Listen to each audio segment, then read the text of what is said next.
Don't forget, you can reach the latest episode of Potomac Watch anytime. Just ask your smart speaker, play the Opinion Potomac Watch podcast. That is, play the Opinion Potomac Watch podcast. From the opinion pages of the Wall Street Journal, this is Potomac Watch. Welcome back. I'm Paul Gigot with Mene Ukwe-Barua and Kim Strassel. The debt ceiling talks broke down in mutual recrimination, as such things often do.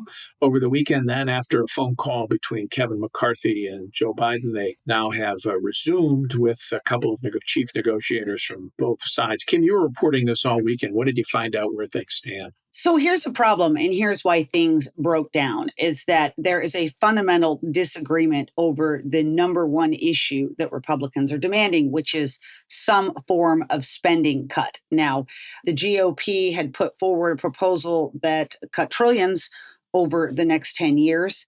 And Kevin McCarthy has been very, very clear. This is his bottom line, that he isn't going to agree to any deal that doesn't cut the actual dollar amount for this coming fiscal year to something below what we spent last year. This has been his argument, that we need to actually have some real spending cuts because we have an elevated level at the moment, given COVID spending, given the Democratic spending blowout.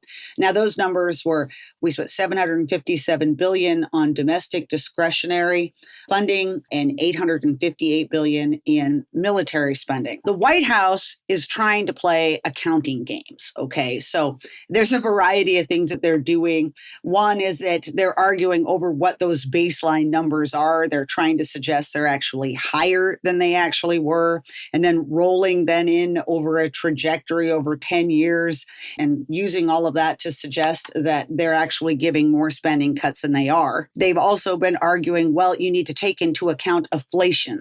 You know, if we'd even just held spending steady next year, didn't raise it, but that would essentially equal a 5% cut because of the inflation we created.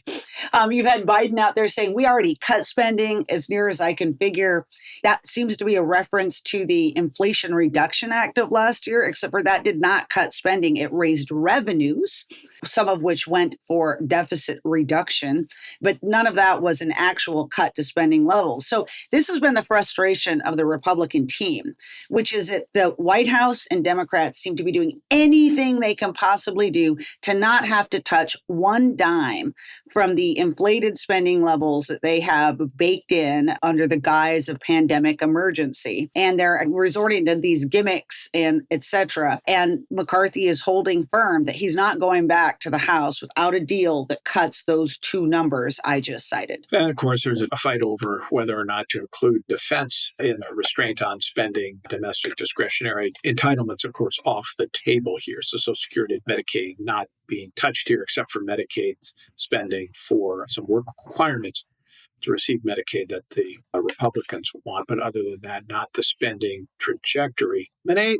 in some ways, Janet Yellen, Treasury Secretary, on the airwaves again, predicting calamity if we don't get to raise the debt ceiling by June 1st or shortly thereafter. But that really does not have to happen. And I say that because right now we're getting revenues of $300 billion or more, at least $300 billion more a month. And interest on the debt is about 60, 70 billion. So she can prioritize payments to pay the interest on the national debt or to retire principal on the debt. It may mean the government can't finance some programs or has to delay spending on some programs, but that isn't a default. And in fact, that's exactly what happened in 2011. They prioritized some payments. She can do it again. And there are a lot of people who think the 14th Amendment to the Constitution actually requires that they do that because it says they cannot repudiate the debt. Absolutely.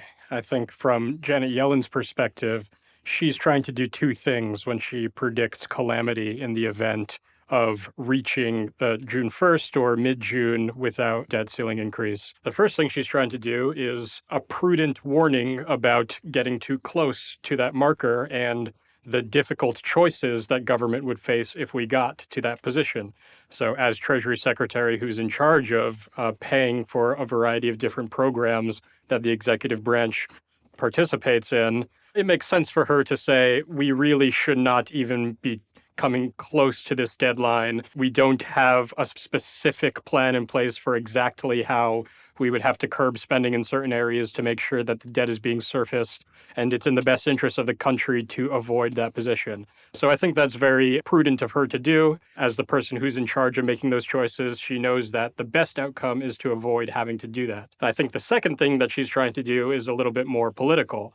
I think she's trying to basically strengthen President Biden's negotiating position by suggesting that we're on the precipice of disaster, and it's all because the intransigent House Republicans are holding out to try to get a good deal instead of just moving forward with a clean debt ceiling increase. And so that's kind of the subtext of her going out to the press again and again and warning about the disaster.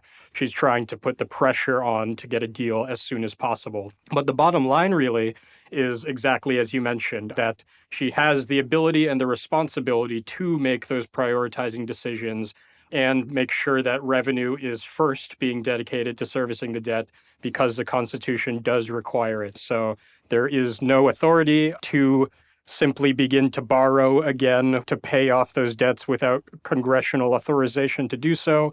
And there's a clearly established precedent that shows that if she needs to, Janet Yellen certainly can and must make the decision to keep those debts paid. Kim, back to the negotiations, I guess, if there's a compromise cut between McCarthy and Biden, is this going to have to require votes from both parties to get through the House? I think that could be highly possible in the end. I do think that McCarthy is going to hold firm on this point about real cuts, because I believe that he's worried that if he doesn't even get that, there could be a lost confidence in him, because it certainly looks as though you are engaging with and counting gimmicks when, in fact, the promise that Republicans made was that they were going to get some real actual spending cuts. But then it's all the contours that come around the edges. One thing to watch very closely is the time limit engaged in any of this. If I see a deal coming, it's probably is going to result in some real spending cuts, but whether or not those last the 10 years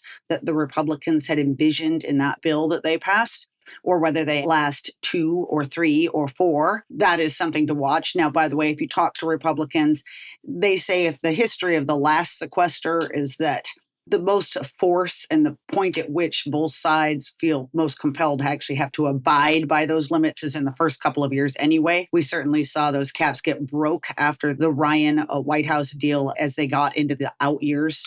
But then there's going to be a lot of discussion, too, about what else happens. Pandemic money, does it get clawed back? Work requirements, are Republicans able to claw back IRS funding that went out as part of the Inflation Reduction Act and supercharge the IRS? Permitting reform. The bottom line is Republicans aren't going to get everything they want. And so in the end, you're going to have some in the farther right on the Republican Party who are likely to say, you didn't get me enough. No. You're going to have progressives who are going to balk at the idea of any cuts and are going to say no. So that's what I see happening in the end, is something where there is an agreement between the White House and Republicans, and that holds a middle enough to get something over the line. But although I think for McCarthy, he's got to have a credible number of Republicans, more Republicans voting for this than Democrats. Yeah, well, that I think is for sure. All right. Thanks, Kim. Thanks, Monet. We will follow this as it goes, and we'll be back tomorrow with another edition of Potomac Watch, as we are every day. Thank you very much for listening.